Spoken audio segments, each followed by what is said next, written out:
Church announcements for the week of August 15th.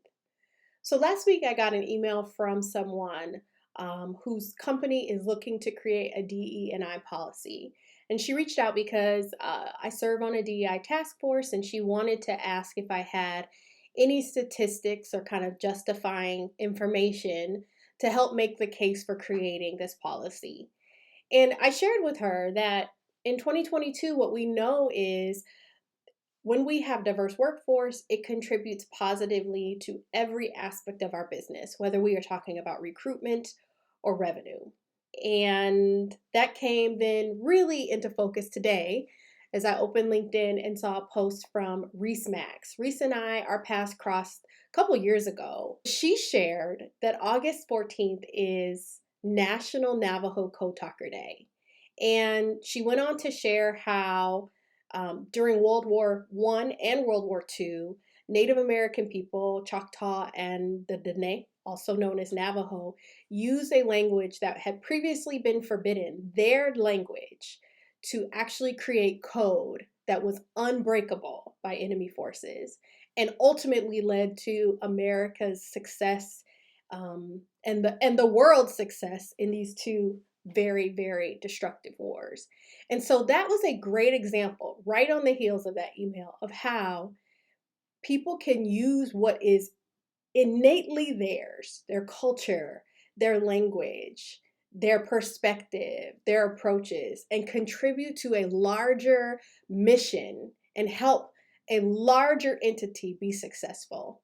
And so today we honor those people and really appreciate them for all that they did in stopping world terrorism.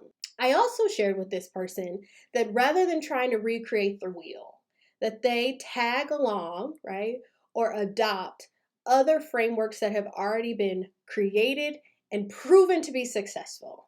One example of these resources is constructioninclusionweek.com. Last year, 6 of some of the largest GCs in the country came together and created this initiative and program. And in 2022, it is taking off with an even larger bang. If you check out constructioninclusionweek.com, the number one thing you'll see is that that week is actually October 17th through 21st.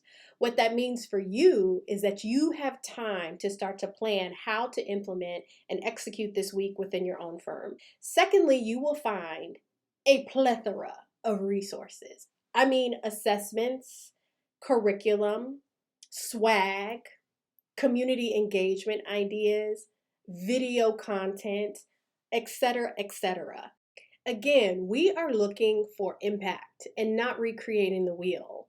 Do not allow yourself to get pulled into the minutia of meetings and people's feedback. And is this, and is that? All of the excuses that we use to not do something meaningful. ConstructionInclusionWeek.com, NOMA's DEI Challenge, AGC of Washington's Culture of Care. These are all plug and play turnkey programs that your company can adopt and implement and get this thing done and start actually doing the things that are meaningful and impactful to the individuals in your community and to your business. I also want to give a very special shout out to Ashia Warren, who has been an incredible leader for SMPS's DEI task force and who is the conductor behind Construction Inclusion Week. And this concludes church announcements for the week of August 15th.